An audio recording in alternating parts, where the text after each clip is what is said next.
Dr. Elmer, Advanced Neurospinal Solutions, and we're back to the Ask the Doc relating to addiction. This is our second video relating to that, and we're going to discuss where addictions, where do they happen within the body? The addictions patterns begin within the nervous system and then work their way out to our physical bodies. But the initial in addictions happens because of three main areas. This is the left cortex. Deep inside here is the putamen, and which is a part of the basal ganglia, and that you've got the brain stem and cerebellum in the back. Okay, and in addictions, you're stimulating an area up front called the nucleus accumbens.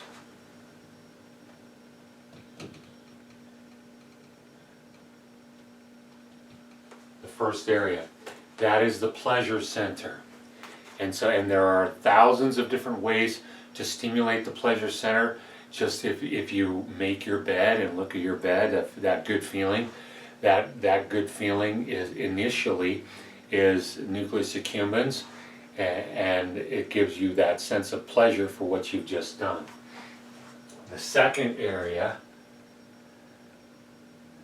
here is up here in the brainstem, relating to the center core of the mesencephalon or midbrain, the top of the brainstem, and it is where dopamine comes from. One of the sources of dopamine, and that's the ventral tegmentum.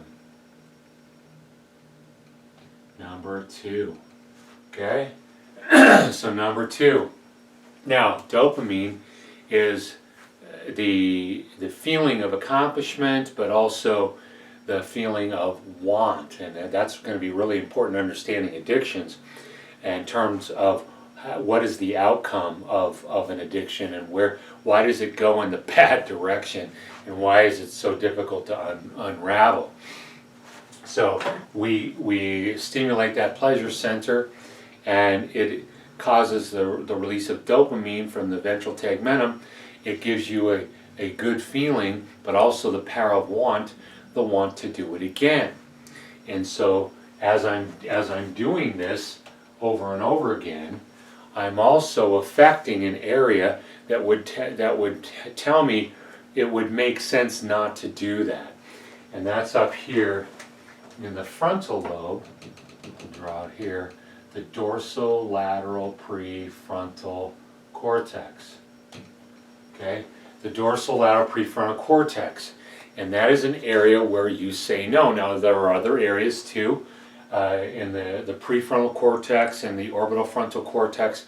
All of those are involved, and they are the no areas in all of that.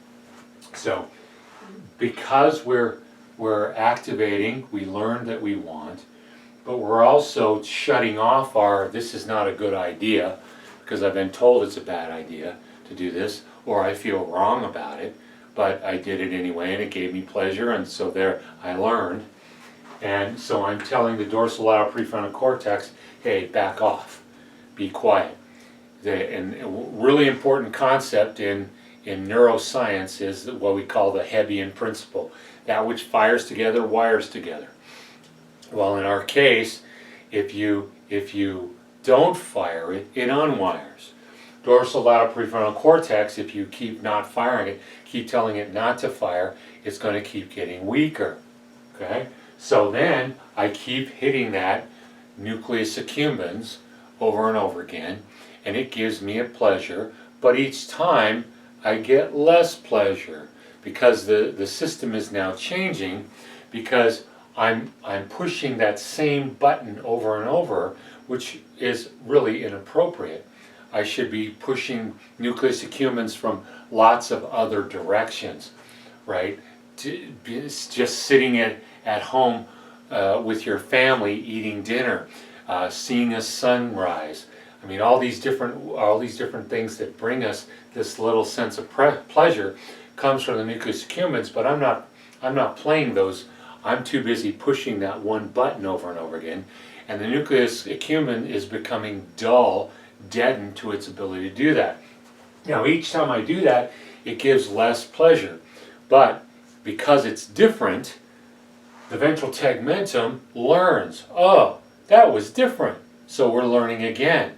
And remember what I said, the ventral tegmentum gives out dopamine, and dopamine is the power of want. And so it makes it so I want it more. Because I said no to the dorsolateral prefrontal cortex, I'm less able to say no, just like in the movie Oklahoma. I'm just the girl who can't say no. And so that keeps on happening. And so this starts to become a machine that instead of us driving it, it starts to drive us. We continue to push that nucleus accumbens until eventually we're not getting any pleasure at all out of it. Why are we still doing it? Excellent question. Because I can't say no, and I'm actively wanting it so bad. So my attempts aren't to bring pleasure, they're to douse that feeling of want, which plastically supports more want. Can you see how this becomes disastrous? And then my ability to say no is gone.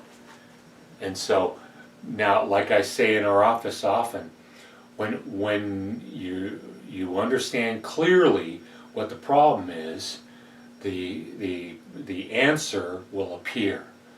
The simpler the solution, the simpler the problem, the simpler the solution. So, in all of this knowing that where this is happening is going to describe literally the solution to the problem. And that's what we'll be talking about next.